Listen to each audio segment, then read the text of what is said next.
Hey, what's up, guys? How we doing? Hey, I heard the horrible news about Josh Demuth. I'm not going to jump on here and act like I knew him. I didn't. We crossed paths a couple times. He wouldn't know me from Adam.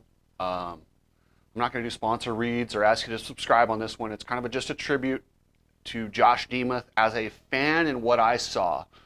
What I saw was a badass dude. The sheriff he came on the scene late 90s. I remember seeing him. He started winning arena crosses out of his van.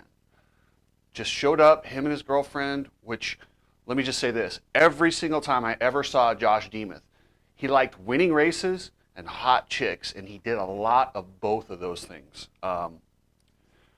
Before we get into the, how it went towards the end, I'll just share a couple of Demuth stories. After doing that, let's not forget, this guy went head to head with Damon Bradshaw, and I've talked to Damon about this, and Damon has a lot of respect for Josh Demuth.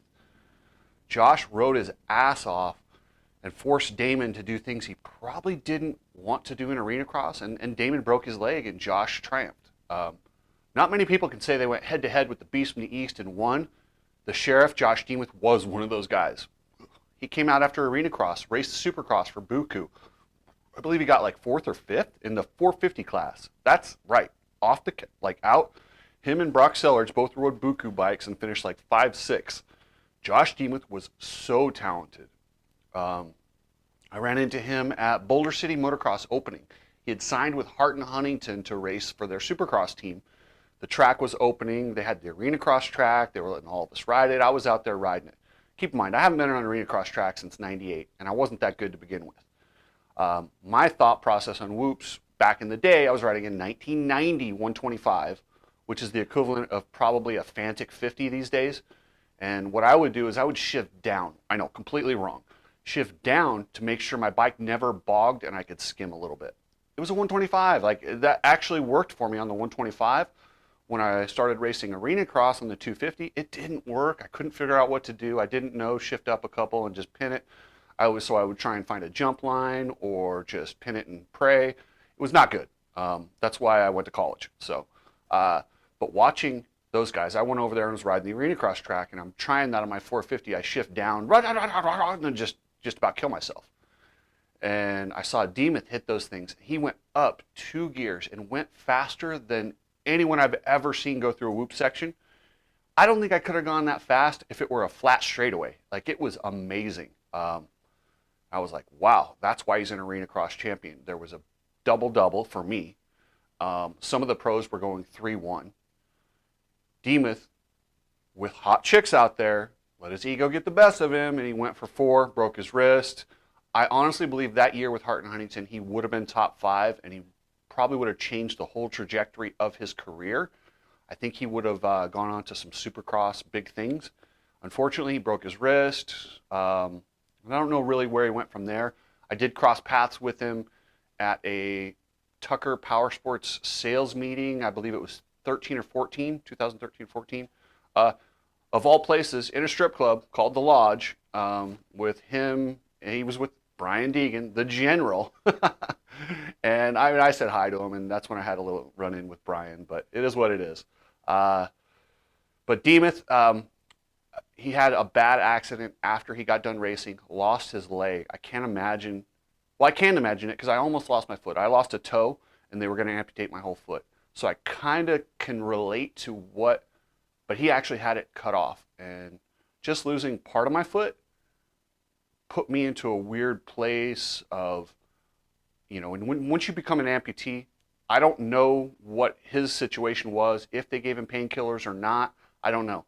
But they gave me so many painkillers that I had a hard time getting off them. And it's not easy, and that's a common problem. And you go one of two ways with those painkillers. They go to the grave, or you eventually get off them, which is what I did after, it took about 2 years. So it's not fun losing a limb.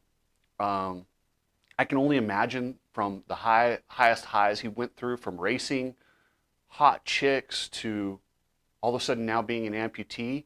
But, I mean, Josh was true punk rock. Denny Stevenson told a story on his Instagram about how Yamaha told Josh not to tattoo his knuckles or his neck, and he showed up the next week with tattooed neck and knuckles. What a beast. Like, that's punk rock. That's 90s to a T. The the guy was one of a kind. Like I said, I didn't know him as a person. I knew him as a fan, and he was one of my favorites, and I definitely respected him.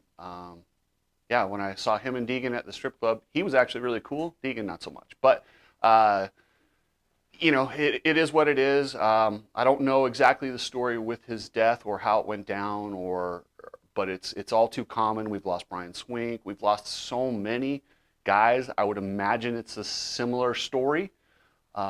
It's not all roses after this thing's done, man. Your body's broken down.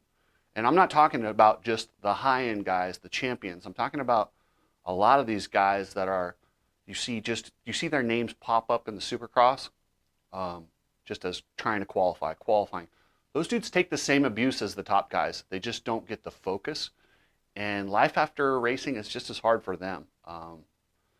Check out the podcast that we're going to do with Coach Rob today. And I think he's going to explain, he's working on a program to help transition riders beyond racing into to other forms of life and having different skill sets. So watch the shit show with myself, Johnny, and Coach. And if any of you riders are struggling and you need some guidance, Coach is a perfect guy to go to. Johnny and I lean on him for damn near everything. And he'll get back to you, email him, message him, whatever you do.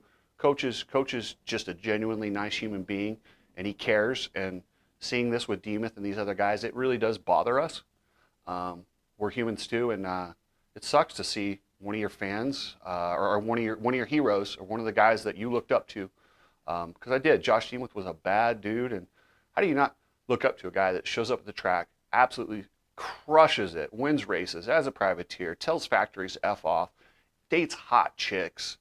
I mean, Josh Demuth had the life there for a while, but there's more than that behind it, and I'm sure we'll find out more about that as it comes, but it's sad to see it end so early for him.